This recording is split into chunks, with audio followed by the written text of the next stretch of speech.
Hey, what's up everybody? Welcome back to the channel. Today I'm doing my long-term review of the Fujifilm X-H2s. I've had this camera for 6 months, which isn't very long in people terms, but in tech time it can be quite the longevity, especially since, you know, we're probably going to get another XH2 or XH3 model, not an XH2 model. We'll probably get another XH model sometime within the next year and a half or so. We've got an XH2 and an XH2s. We had the XH1, which was a little bit overdue at 3 years, but you know, that's how things work sometimes.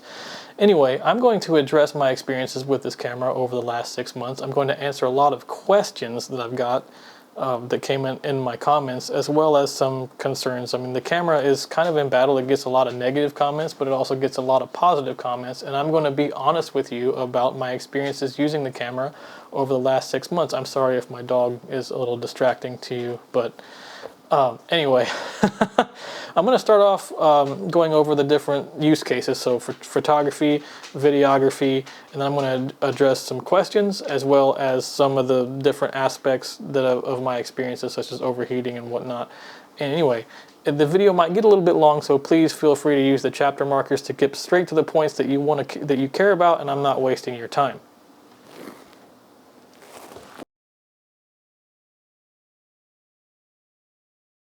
Okay, so a little background. I'm not paid by Fuji. I've had comments saying that, you know, whatever, Fuji paid you to say that. No, at the time of this recording, I have 670 some odd subscribers. I do have 14,000 followers on Instagram. However, I'm not anywhere near Fuji's radar, and to be honest with you, they might actually pay me to shut up. Because there are some things that I don't like about this. For example, the focus peaking. I think it leaves a lot to be desired, especially in low light, and is basically useless. However, there are workarounds for that I use a lot. Now, I'm going to get right into it with photography and say, okay, not much has changed in the respect of photography from the previous models like the X-T3, the X-T4, the X Pro 3, etc. The resolution is the same, except for one major difference. It has a stack sensor and it can shoot 40 frames per second. If you're somebody that uses it for that, like you're a sports photographer or a bird watcher or something like that, wildlife photographer, this might be great for you. However, I'm going to be completely honest, I don't do any of those things. The best I've done is moving automobiles, and I can say that it works great for that. The automobile detecting autofocus, no problem whatsoever. I half press to do my focus locks, and you know, if one's going by and I'm trying to do a panning shot or whatever, it locks on, it doesn't let go. I get the shot that I want. It works for motorcycles as well, and it does great. My dog is no longer in the frame, but I have done plenty of photographs of her with the animal detection autofocus on, and it locks onto her eye, and I got some great portraits of her doing so. I haven't done any action photos of her, so I can't really comment on actual wildlife or birding or action shots. Most of them have just been her sitting in the chair posing for me. So with that, I will be honest with you. I have had a great experience with the Fujifilm X-T4, which was my first Fujifilm camera. I got it to replace my Canon EOS R, and I used it alongside my Canon R6, and I quickly started to realize that I could use the Fujifilm X-T4 to do a lot of the stuff that I was using with my R6, only it was cheaper. So I started to weigh in why or why not I should, you know, maybe jump off the boat and go full Fuji, and I did. I sold my R6 and I went with the X-H2s, and so far, honestly, like I said, because I don't do a lot of those photographic scenarios,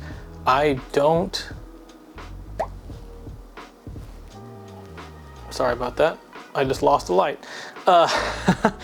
Anyway, I don't do a lot of those scenarios, and because of that, I can't really comment on anything. So if you want to follow me here on Instagram, I'll put my handle right here.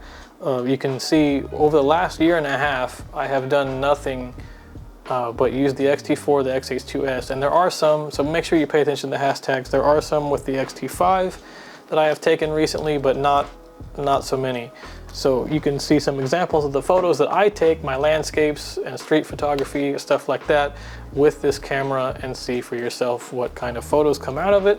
However, if you're watching this video, you may already be familiar with Fujifilm's photographic capabilities, and therefore I can assure you that you aren't going to be upset with this, because it is going to be a major step up in both improvements of autofocus and shooting speed.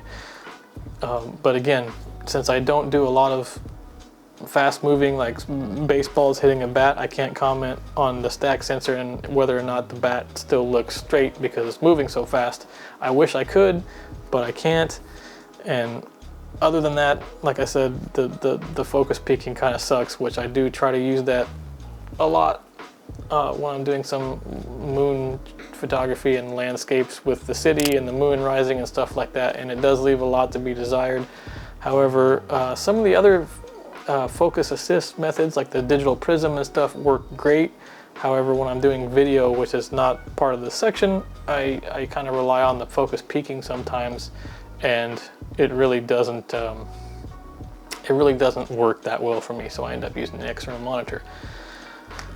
Anyway, those are my thoughts on this camera for photography. I think it's great. I think you will like it and think it's great as well. But if there are any other concerns, please feel free to put them in the comments. I will try my best to answer them there, because I'm probably not going to do any more reviews over this camera, since my opinion hasn't changed over it from month 1 to month 6. I highly doubt that it's going to change from month 6 to 1 year, unless they come out with some groundbreaking firmware updates or something like that.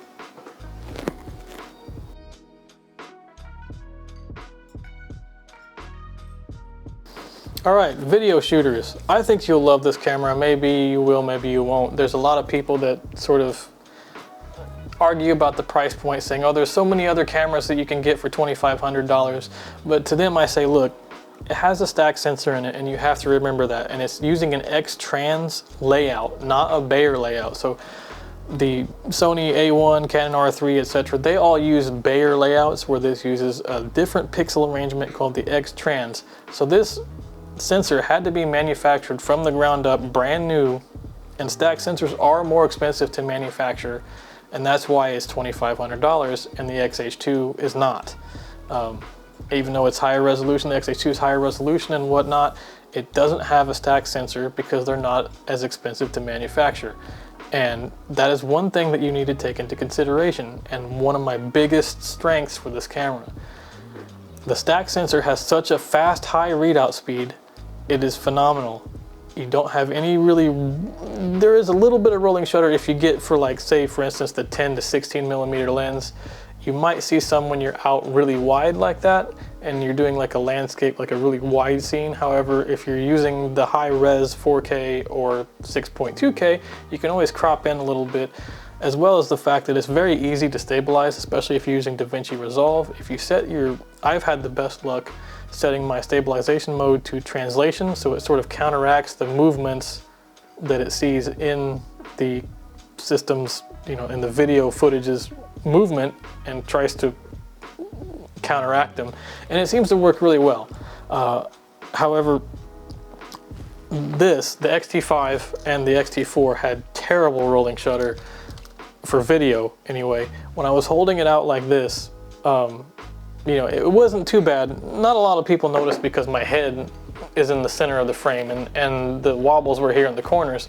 However, after using the X-H2s, going to the X-T5 and noticing it where I don't notice it in the X-H2s, it was a game changer for me. I mean, really, I like how fast that readout speed, and I like that it has variable readout speeds too. So depending on what mode you have it in, F-Log or F-Log 2, it actually slows the readout speed down a little bit to gain a little bit more dynamic range.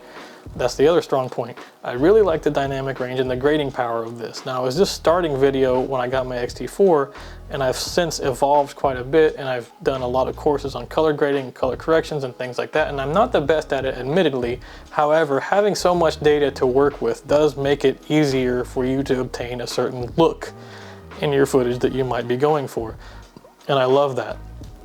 I also really like the camera's codecs. Okay, now the CF Express Type B cards are more expensive, and Apple ProRes is a hog on the space of those cards. However, sucking in that much data, I mean, we're talking 300 megabits per second and higher, or maybe that's wrong, I don't know.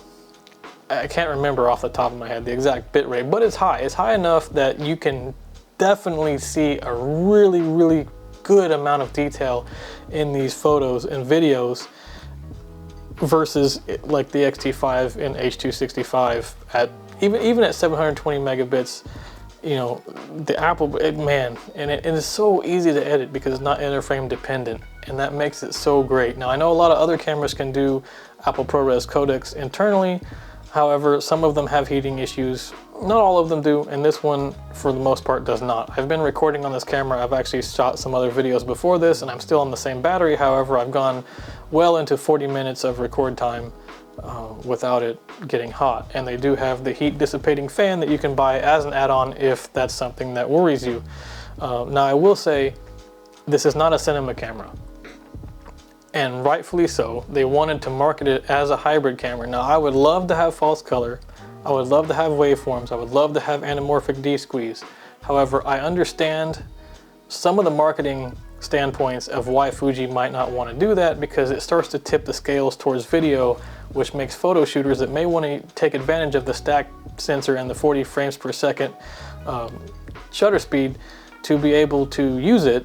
And when you see that and you go, it's mostly a video camera, then you're kind of turned off by that. And if you want to sell it to both, you kind of have to balance it rather than tip the scales in one direction.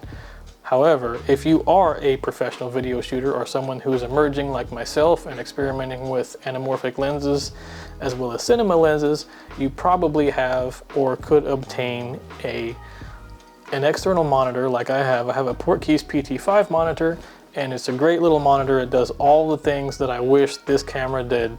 And yeah, sometimes it does kind of suck to have the external monitor just for those, but most of the time I'm using the external monitor is for a good reason, and I have my cinema lens attached to it, and I'm using the follow focus, which means I have the cage attached to it, and I might be shooting for a long period of time, which means I have a V-mount attached to it and all of that kind of stuff. And with all that stuff attached to it, it's not that big of a deal to slap on an extra monitor. So anyway, if you want to take video seriously, like I do, and grow into it, this gives you plenty of room to grow, and it gives you quite a bit of tools for me to go places like the Santa Monica Pier and things like that. And if you want to see some examples, check out my sort of cinematic B-roll playlist here that I've done of videos. Most of these were handheld. Not a lot of them were done with an external monitor or cage. It was just me walking around with one lens and the in-camera settings and taking a video. So it gives you that power to capture really good high quality video, as well as, you know, some great photos with a little bit of a compromise, but it does really enable you to use the camera for multiple scenarios all at once. So for me, it was a great camera because I love to vlog. I love to vlog about taking photos, and this camera works for me when I'm going to say, hey, here I am at this spot here, and I'll show you what the spot is, and I say, okay, well, here's my camera settings, here's the view. I'm going to take a few shots, and I can show you the photos that I took, I can show you the vlog, and I can take a few minutes and do some cinematic B-roll of the area and make that its own separate video all in one camera.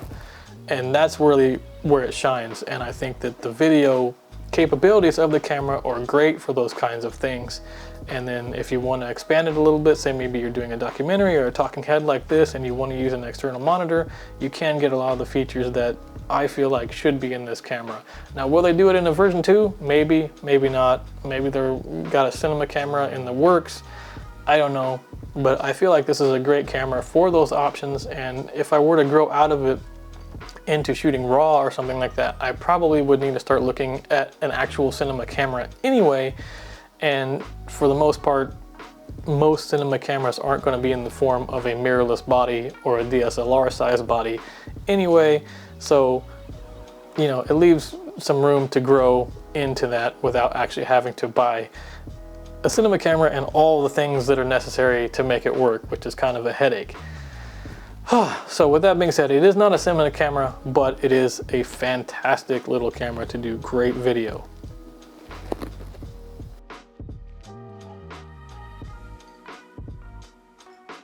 All right, so next up is I have to comment on the autofocus. Anyone that follows me, has been following me for a while, knows that I don't really rely on autofocus 100% of the time like a lot of other people do. Autofocus does not sell me a camera. I don't really care about it that much. If it works, it works. You know, a lot of the videos like this where I'm not moving around a lot. I mean, I'm moving my head this way, but almost any camera on the market today, good autofocus or not, should be able to film me doing this without an issue. And if they can't, then I've never run into one that couldn't, so even in the past 5 years or so. But anyway, for me and the things that I do, it works great. Like right now, it's locking on. I can see it switching between my eyes, never losing my eyes. There is one thing that I don't like about it though, and this is something to consider probably for a lot of people, and even Fuji, but it's so good at locking on my face or my eyes. If I wanted to show you something like this, and I'm not at the right focus distance already, it's not gonna focus on it unless I block my eyes. See that? I'm like, hey, look at my cool phone. And there it kind of gets me. I can still see it, oh no, it lost my eye. And that's kind of, well, you also gotta take into account the lens because I'm kind of getting too close for it to focus on, but really, that's been kind of an issue with me a few times, but after I remember, wait, I have to cover my eyes, then it works. But as far as like coming out of the frame like this, and then jumping back into frame, it locks on. I can see it working, and it's not usually the camera that misses, it's the lens that kind of hesitates. This lens in particular is very old. Well, I actually bought it new like a year and a half ago, but it hasn't changed since it was manufactured in 2015, and the focus motors are slow and it will hesitate. So if I had somebody else walk in the room right now like this with eyes, when it jumps to them, it would take a minute and it might be confused for misfocus. And then if I put my head back in there and it jumps to my eyes, same thing. It's gonna, or if it gets confused between the two of them and doesn't know what to do, I don't really have that problem with my 16 to 55, but this 16 does have the issue. So if that's something that's important to you, consider getting probably some of the newer lenses. I like the 16 because I like to shoot on lenses that can be translated to exact focal lengths on full frame. So 16 is 24. That's why I don't have the 18. But if you're somebody that wants to shoot wide, there are other options available like the 18. 1.4, it probably doesn't have the issue. I know that the 23, the 33 don't have the issue. The 16 to 55 doesn't have the issue. It's just some of the older lenses, and especially the smaller f2 lenses that have the slower motors that you're going to have the issue with. And you got to kind of throw Fuji a bone at this point because they've only been doing consumer interchangeable lens X series cameras for about 10 years. Which means they haven't had a long time to build up their lens catalog like Sony and Canon and Nikon. They have hundreds of thousands of lenses that are available to them. And I think that's partially the reason why they just recently opened up to third-party lenses, so that people that are buying cameras like this that need the faster focusing motors have other options than these older, slower Fujifilm lenses. And so anyway, with that said, I think the video capabilities are great. The autofocus is great. The photos are great. And I don't really have too much of an issue with it. I don't do a lot of, like I said in the photo segment, I don't do a lot of fast moving sports and stuff like that. So I can't really comment on it, but I've never really had it miss for me in photos. But I never had my X-T4 miss for me in photos either. I only had it missing in video mode. And this one in video mode, it doesn't really miss because you can see the focus point on the camera. If you have it in autofocus, it usually hits focus almost all the time. I would say 98%. I've only had it miss a couple times, and that's usually because it was confused because the lens was so slow at moving that it thought that I was actually trying to look at something else. And anyway, it can all be solved by setting up your shot correctly or using a manual focus lens if you want to. A lot of times I will do that. Because I'm experimenting with, you know, cinema lenses and different things like that, anamorphic lenses, which most of these are manual focused anyway. So like I said, I have a follow focus in the cage and everything. And if you set up your shot correctly, you can get a good focus and a good picture. And when you're doing like I do run and gun at some of the events, like I could put some art and chills that I went to for Halloween up here. Those were all run and gun with a manual focus lens. Of course, I had to use the external monitor, because again, Fuji's internal focus peaking really kind of leaves a lot to be desired. And if you use some of the other focus modes like the digital prism, it doesn't really work that well in low light because it sort of darkens everything except for the prism in the middle, and then you have a lot less to reference off of. So I highly suggest using an external monitor in low light if you're using cinema lenses. But with that said, I haven't had any issues with the autofocus for the stuff that I do. Some other people might, so what I'm going to suggest is please rent or watch a lot of videos on it for people that do the same sort of photography or videography that you do, to determine whether the autofocus system is really going to work for you. For me, it works great and I don't have any problems with it at all.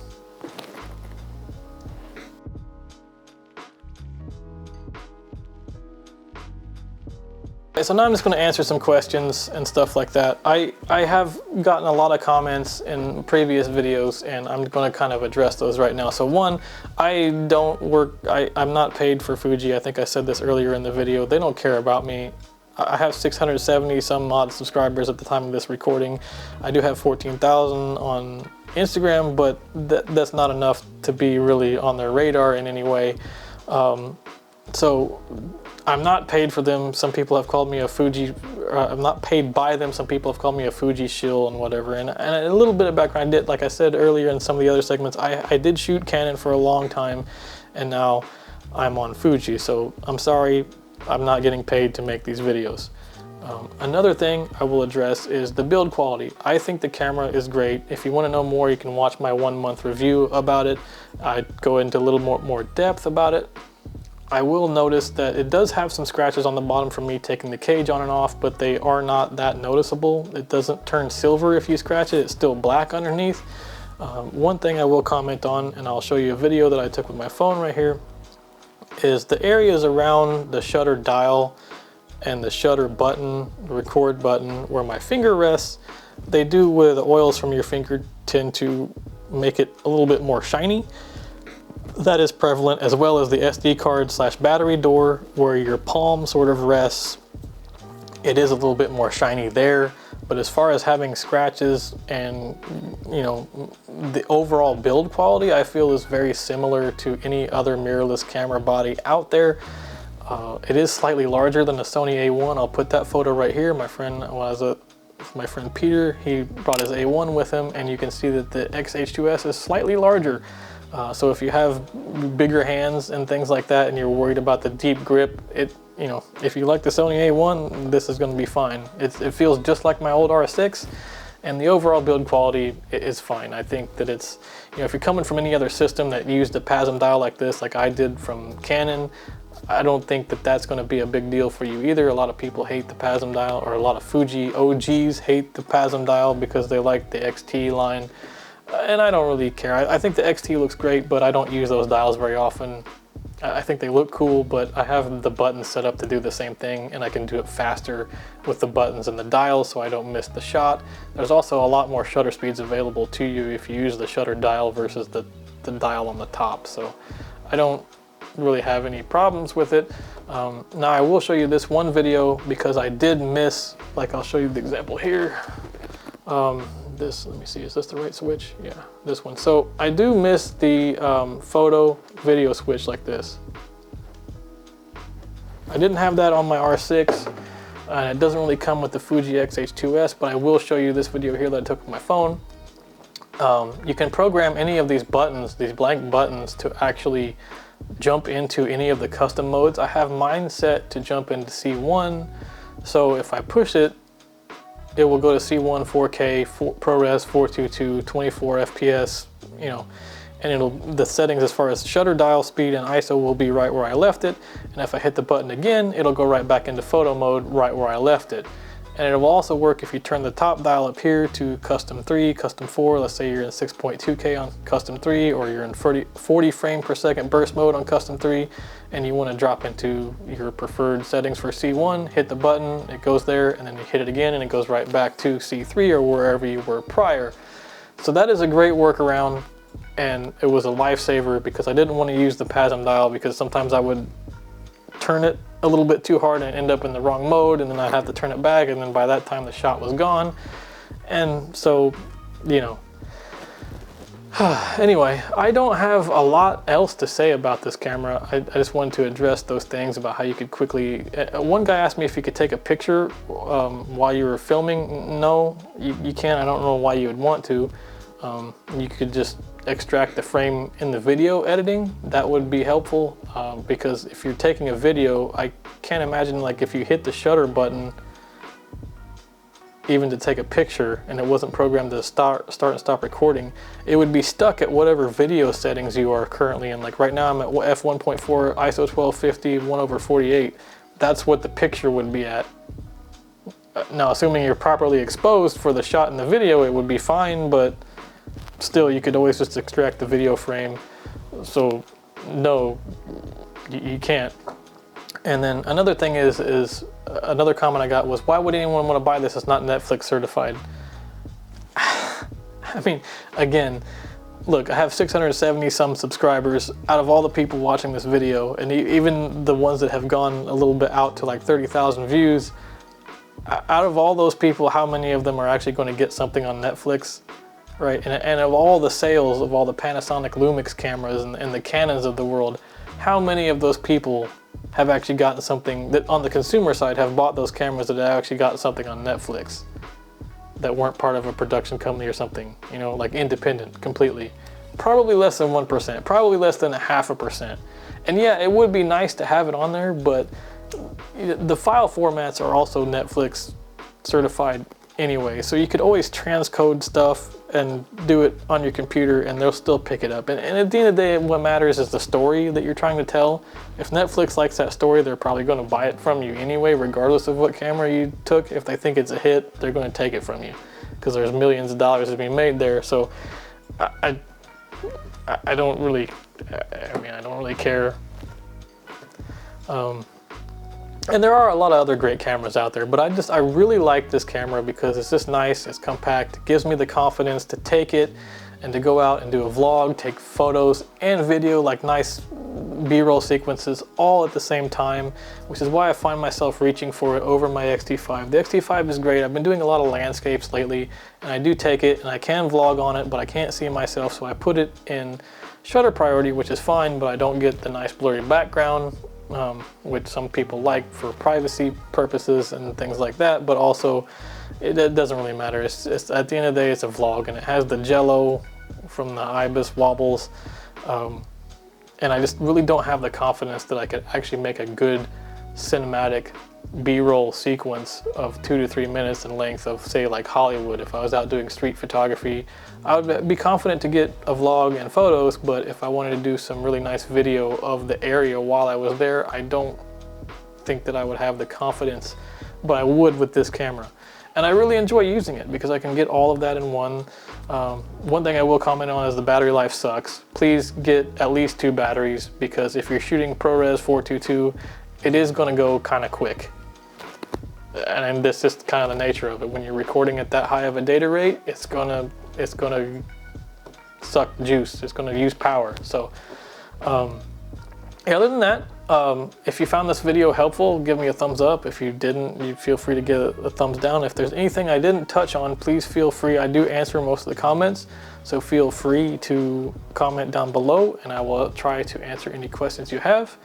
And with that said, I hope I will see you guys soon in another video.